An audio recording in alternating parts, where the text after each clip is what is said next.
Hello, welcome back. I couldn't think of a little piano jingle, so I'm just gonna open it like this.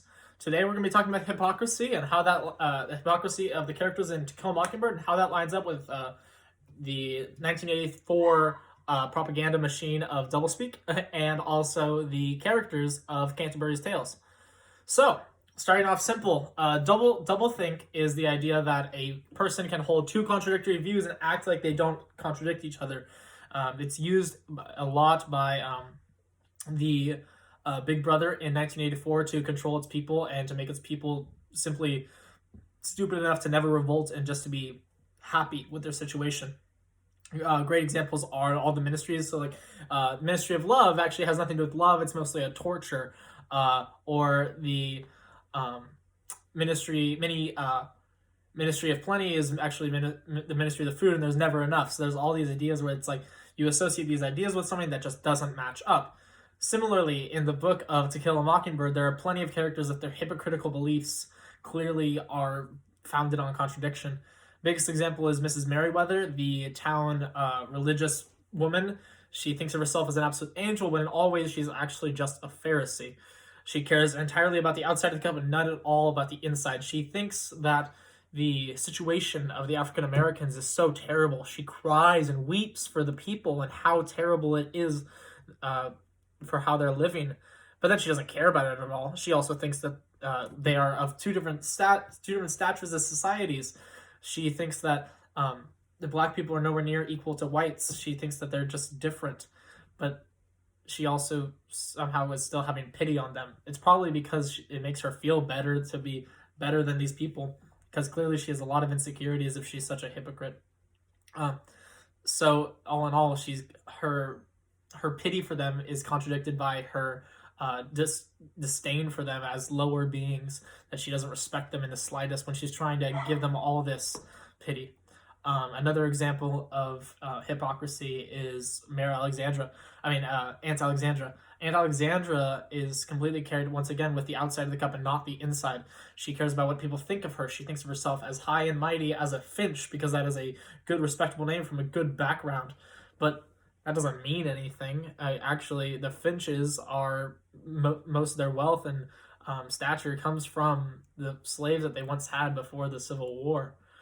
So that doesn't really make much sense. However, she still thinks of herself as high and mighty, but she has to recognize that it's not from anything that's admirable. But the town as a whole doesn't care. The town as a whole only respects the law because it's the law, while all the same hating black people. Maycomb in and of itself practices much doublethink. Another great example is the teacher towards the end of the novel, who talks about how evil Hitler is and how Hitler is such a terrible person because he rid them of democracy, and how he's so evil to the Jews. And how could you be evil to the Jews? They're Jews. You can't be wrong to them. Yet at the same time, she then hates black people. She doesn't care about black people at all. Once again, that is the practice of doublethink. Racism is bad unless it's black people. It doesn't make sense. If it's black people, oh yeah, you can be racist because that's how we were raised, I guess. That doesn't line up. Sorry about my dog. I'm not going to film this again. I've tried like 3 times. Lastly, to compare with some characters from Canterbury Tales, the prioress, or the nun, is this high and mighty. Once again, there's a trend here. She thinks of herself as a great, kind, and charitable nun. However, much of her money is spent on her clothing and her food. She's a fat woman, which for the time of Canterbury Tales meant that you were wasting a lot of money on your food. She was an exceptionally large woman. She could speak French, but terrible French that meant nothing. It was absolute garbage, but she cared about the outside of her cup so much. To me, I think the person who matches on most precisely is Aunt Alexandra. She has all of her ducks in a row, but really, that's all garbage. Anything that she ever does that's good, like how Aunt Alexandra acts like she cares for her niece and nephew, Jem and Scout, and she's trying to raise Scout up to be a good, fine woman, when in all reality, Aunt Alexandra is a horrible woman. Not only a horrible woman, but a horrible person. She's incredibly racist and just disdainful. Going on, there's also, let me see here what we got. Oh, yes. the characters in Canterbury Tales, a lot of them are religious themselves. They are either the nun or the friar or the summoner. They all have attachments to the church, and they act like they're such glorious, fine people, better than the sinners near them. However, they have deep, dark, gross baggage within them. This, to me, lines up perfectly with the character of Mrs. Merriweather, the part of the missionary group of the ladies.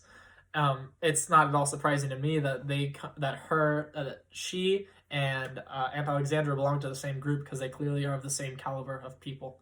They are hypocrites. They are racist. They're just terrible people. I think in all of this, Harper Lee is showing that hypocrisy is one of the worst traits that a human can have.